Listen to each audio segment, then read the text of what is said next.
En este video te vas a enterar de cosas que posiblemente no sabías de NT. Así es, han entrevistado a uno de los desarrolladores encargado de las mecánicas. Hay mecánicas bastante raras, bastante diferentes en NT, así que le han hecho una entrevista. La entrevista está en chino, por lo tanto vamos a tener nombres que posiblemente no coincidan con lo que tenemos en global, pero obviamente los vamos a ubicar y vamos a saber de qué están hablando. Así que bueno, vamos a enterarnos de lo que salió de esa entrevista. Bueno, vamos a ir escuchando lo que ha salido de la entrevista y lo vamos comentando, ¿vale? Hoy hablaremos de un mundo abierto gratuito que está rompiendo todas las reglas del desarrollo de videojuegos. NTD, Neverness to Everness. Y pues, para dar un poco de contexto, estamos frente a un juego de acción donde el objetivo es atrapar anomalías que literalmente distorsionan la realidad. Exacto. Pero lo que realmente asombra a los expertos no es solo la premisa, es el atrevimiento. O sea, la locura técnica de sus desarrolladores. Masahiko Nakamura, un analista, revisó esto a fondo. A ver, vamos por partes. Esta suena como intentar construir un castillo de naipes en medio de un túnel de viento. Totalmente. Nakamura, que es un veterano en Unreal Engine, concluye que las mecánicas que eligieron son una pesadilla absoluta para los programadores.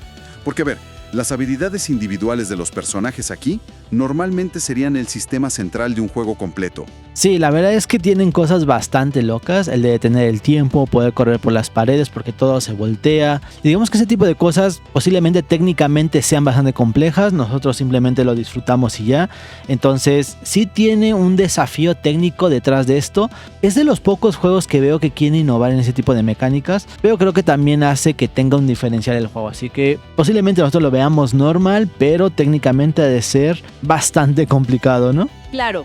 No solo una habilidad más en el menú, como el caso de Nanali, ¿no? Que controla la gravedad. Ajá, pero en un mundo lleno de objetos interactivos. Pero, ¿no es un riesgo gigantesco de Vox lanzar mecánicas de gravedad así en un mundo abierto tan impredecible? Sí, la verdad es que sí. El juego está lleno de bugs, de repente se va el audio, de repente he visto videos donde Nanali sale volando y puede atravesar toda la ciudad. O sea, sí salen bugs constantemente en este juego. El juego está plagado de bugs, que los han ido parchando poco a poco, pero la verdad es que cuando sale algo nuevo sí está plagado de bugs, la verdad. Pues lo fascinante aquí es que el equipo sabía esto perfectamente. Estaban conscientes de que calcular cientos de colisiones de objetos flotantes generaría un caos total. Ya, pero apostaron por hacerlo de todos modos. Sí, decidieron que la diversión era mucho más importante que el miedo a los errores o el altísimo costo de depuración. Y la ambición sigue escalando rápidamente. Luego tienes a Shun, que puede detener el tiempo. Wow, pero detener el tiempo en un motor 3D no es nada más apretar el botón de pausa. Si congelas una tormenta, por ejemplo, la tarjeta gráfica se debe volver loca renderizando miles de gotas como objetos estáticos. Sí, el tema de detener el tiempo sí es algo sorprendente, la verdad. Que toda la ciudad se detenga, que todo a su alrededor se detenga, la verdad es que sí es bastante creativo. Y supongo que han de haber dicho, bueno, detiene el tiempo. Y los que van a trabajar técnicamente van a decir, oye, ¿cómo carajos hago que se detenga toda una ciudad y esta siga normal, ¿no? Porque obviamente, si está más controlado, te lo paso. Pero ya una ciudad, las gotas de lluvia y demás, bueno, digamos que sí es una mecánica bastante innovadora. ¿Verdad? Sumamente difícil. Si haces eso, el juego colapsa. Ahí es donde entra su ingenio técnico, porque no congelan las partículas reales. Ah, hacen algún tipo de trampa visual. Una trampa brillante. Nakamura explica que cambian los efectos de la lluvia para engañar a la tarjeta gráfica. Básicamente reemplazan las gotas dinámicas por una malla estática, o sea, un efecto plano de lluvia suspendida. ¡Qué ingenioso! Salvan el rendimiento con pura ilusión. Y luego está Requiem, que leí que copia habilidades, casi como si fuera Kirby. Obviamente tienen que agarrar algunos truquitos para poder sacar esos efectos porque es una locura, o sea, detener una ciudad es una locura, las gotas de lluvia es una locura.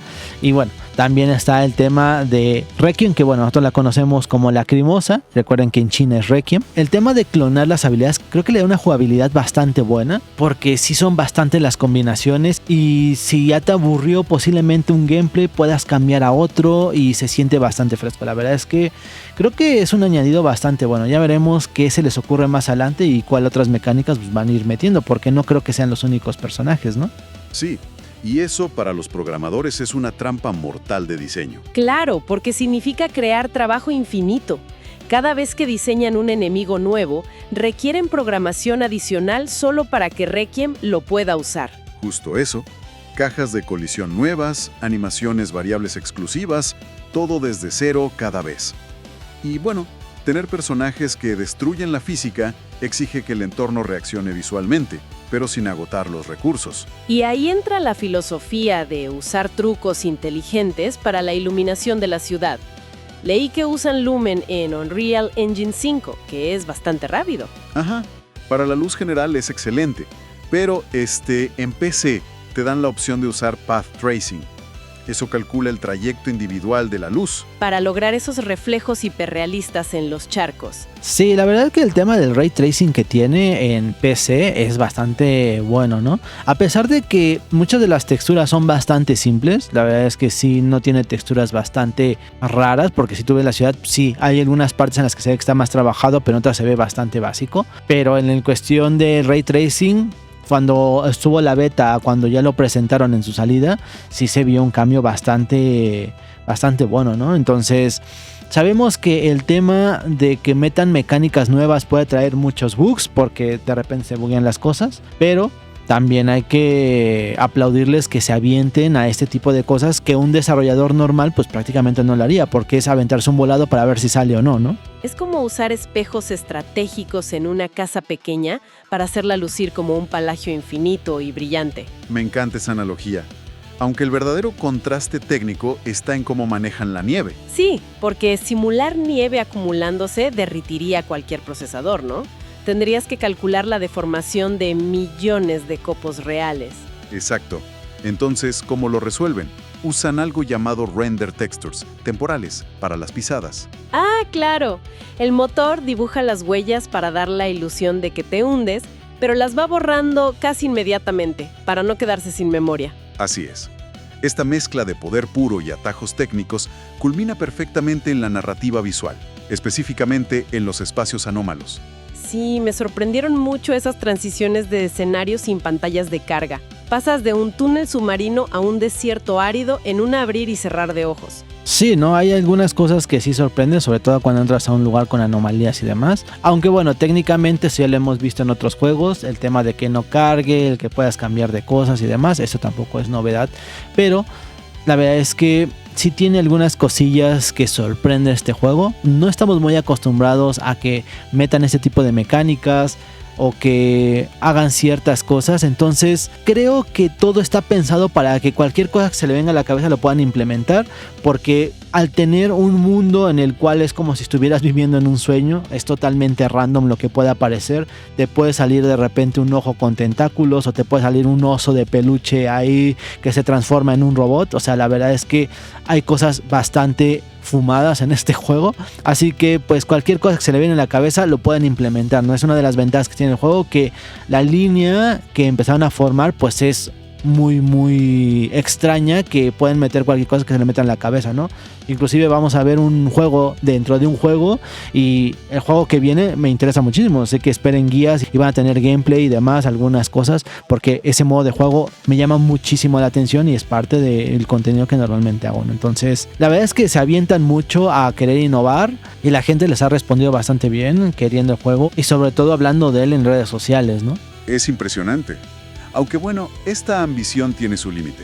En las cinemáticas, por ejemplo, los personajes regresan mágicamente a usar su ropa por defecto. Lo cual siempre rompe un poco la inmersión.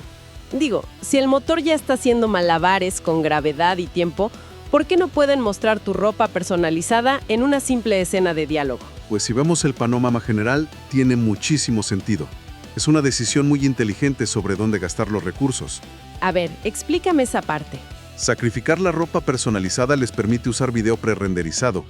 Si esas cinemáticas de tan alta calidad fueran en tiempo real, la tasa de cuadros caería al suelo. Aquí obviamente no me voy a quejar de que no salgan con la skin que traes normalmente en el personaje. No me voy a quejar. ¿Por qué?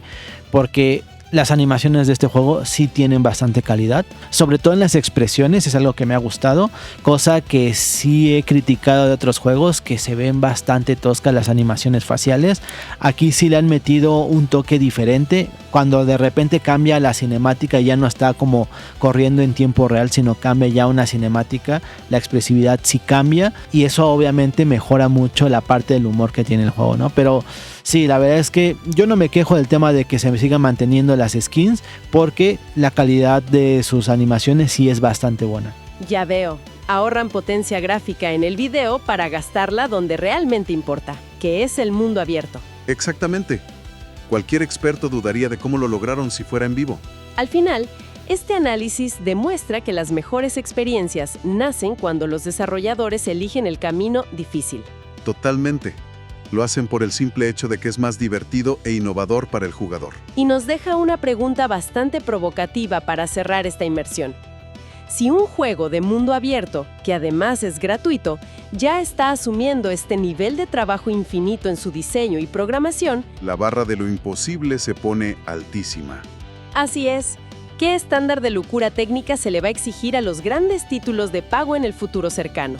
Definitivamente es algo para pensar. Pues bueno, ahí tenemos un poquito de la entrevista que le hicieron a este desarrollador. Ya ahora eres un poquito más consciente de que las mecánicas que están en el juego posiblemente tú las disfrutas como un jugador normal, pero en la parte de desarrollo creo que tiene un logro técnico bastante impresionante. El juego ha sido muy querido por la gente. Sí tiene sus detalles, obviamente por hacer las cosas apresuradas, salen demasiado bugs y algunas cosas se sienten muy repetitivas y demás, pero creo que lo van a ir puliendo. Ya hemos visto que nos pueden sorprender de la nada sacando un modo de juego bastante random, pero bueno, te quería traer esta entrevista porque sí me hizo bastante interesante ver qué hay detrás de uno de los juegos más queridos por la comunidad. Yo soy Irulas y muchas gracias por ver este video.